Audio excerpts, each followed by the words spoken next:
Hello मेरे प्यारे बच्चों, बहुत बहुत स्वागत है आप सभी का आपके अपने प्यारे से यूट्यूब चैनल इंस्पायर स्टडी पर। चलिए माय डियर स्टूडेंट, शुरुआत करते हैं कक्षा नाइन्थ में जो काव्य खंड है दीन चैप्टर से शुरुआत करते हैं। इससे पहले 15 नंबर 1 और 2 को मैंने अच्छे से कवर कर लिए हैं। यदि अभी तक आपने नहीं देखी और देखना चाहते हैं तो डिस्क्रिप्शन में लिंक है, वहाँ जाके वीडियो को देख सकते हैं। तो आज हम इस वीडियो में 15 नंबर 3 की शुरुआत करने वाले हैं। तो पहले क्या करेंगे, एक एक शब्द के अर्थ को जानेंगे ताकि आपको दिमाग में सेट हो जाए। फिर मैं आपको नोट्स भी दिखाऊंगा ताकि आप एग्ज़ाम में बहुत अच्छे से प्रिपेयर कर सकें, एग्ज़ाम की तैयारी और भी अच्छे से कर सकें। तो चलिए बिना किसी देरी के एक एक शब्द के अर्थ को जान लेते हैं। तो देखिए, कहते हैं, फिर देखा उस पुल के ऊपर बहुसंख्यक बैठे थे वानर। यानी कि फिर मैंने देखा कि उस पुल के ऊपर, यानी कि गोमती नदी के पुल के ऊपर जो लेखक खड़ा है, तो उन्होंने देखा जब उसके पुल के ऊपर बहुसंख्यक वानर बैठे हुए थे। वानर माने बंदर, यानी कि बहुसंख्यक यानी बहुत सारे बंदर बैठे हुए थे। आगे, एक और पंथ के कृष्ण का, एक और पंथ के, यानी कि एक और पंथ के कहने का मतलब है एक और पंथ। पंथ माने क्या होता है? मार्ग, यानी कि एक रास्ते की ओर। कष्ट का मतलब सांवले शरीर का। कंकाल शेष नर मृत्यु प्राय, कंकाल शरीर का, रास्ते के एक और कंकाल शरीर का जो, हाँ मतलब, और सांवले शरीर का। कंकाल माने सूखे हुए शरीर का मनुष्य, मृत्यु प्राय, मृत्यु के बिल्कुल ऐसे ही लग रहा था जैसे मृत्यु के पास हो। कहने का मतलब है के रास्ते की एक और सांवले रंग का जो हड्डियों का एक ढांचा होता है, दिखने वाला व्यक्ति, दीनहीन, दुर्बलता, भिखारी बैठा, सहज शरीर, दैन्य, दुर्बल, दुर्लभ माने सैन्य, दुर्लभ माने पतला शरीर, बिल्कुल कंखेड़ा सा, मतलब सूखा सूखा सा।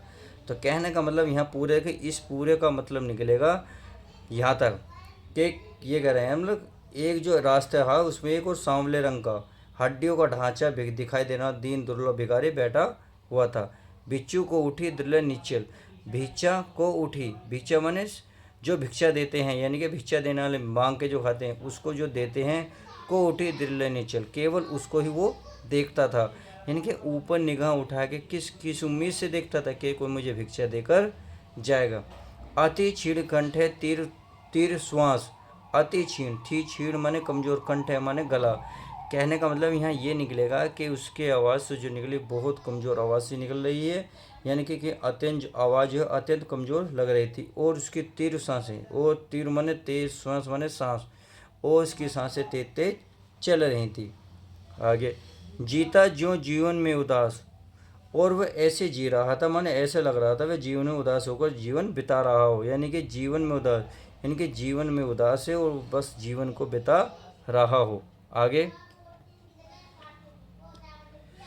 ढोता थो वह कौन सा साप, भोगता कठिन कौन सा पाप। तो अब आगे देखते हैं, मतलब ये कह रहा है न जाने वह किस पाप का दंड, यानी कि वह कौन से पाप का दंड, कौन ढोता था, ढोता माने उठाता था या भोग भोग रहा था, यानी कि न जाने वह किस पाप के दंड रूपी पाप, दंड जो रूप है सांप को भोग रहा है।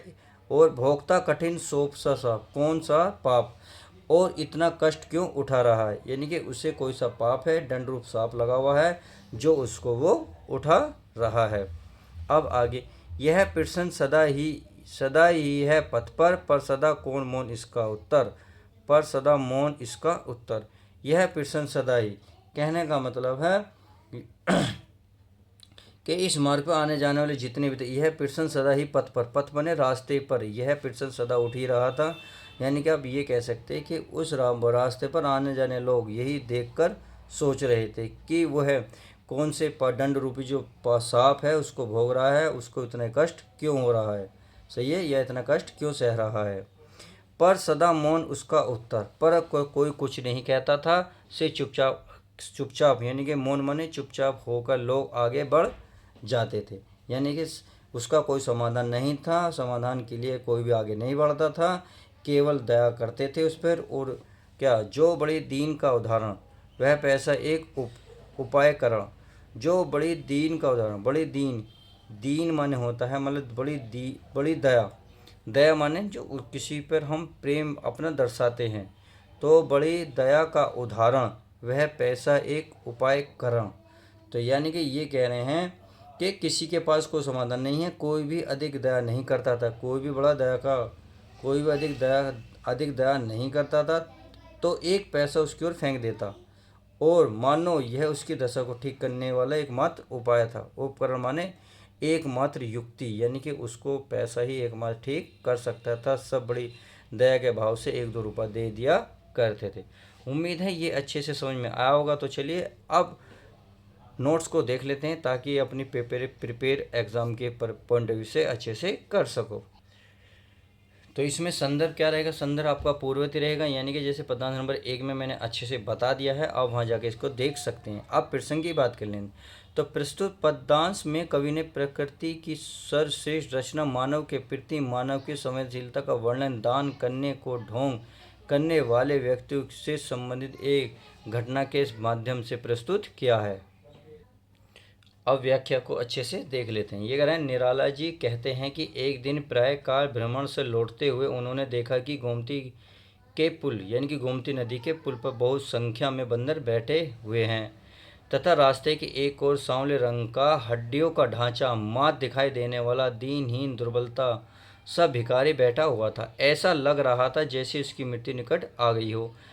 भिक्षा भिक्षा मांगने के लिए उसकी आंख ऊपर को उठ जाती थी। उसकी आवाज़ अत्यंत कमज़ोर थी, उसकी सांसें तेज चल रही थी। ऐसा लग रहा था वह जीवन में उदासीन होकर जीवन बिता रहा हो।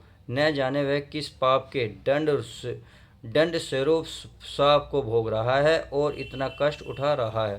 सही है। अब आगे देखते हैं, आगे क्या है। इस मार्ग पर आने जाने वाले सभी लोग उसे देखकर यही सब सोचते हुए निकल जाते थे। कोई समाधान के लिए आगे नहीं बढ़ता, अर्थात किसी के पास कोई समाधान नहीं है। कोई अधिक दया करता भी था तो एक पैसे उसकी ओर फेंक दिया, मानो यह उसकी दशा को ठीक करने वाला एकमात्र उपाय हो। आई होप इतनी बात समझ गए होंगे। तो चलिए अब काव्य सौंदर्य को भी अच्छे से देख लेते हैं। अब काव्य सौंदर्य क्या कहता है, चलिए इसको भी हम कर लेते हैं।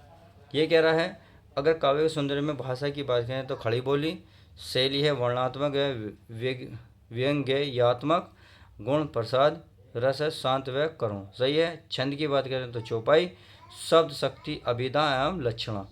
अगर अलंकार की बात करें तो दो ही उसमें क्या हैं अलंकार हैं, उत्प्रेक्षा अलंकार और अनुप्रास अलंकार। आई होप इतनी वीडियो समझ में आ गई होगी। अगर वीडियो पसंद आई तो वीडियो को लाइक करना ना भूलें। अब मिलते हैं नेक्स्ट पद्यांश के साथ नेक्स्ट पार्ट में। जब तक के लिए तो goodbye, take care, love you guys, अपना ध्यान रखें।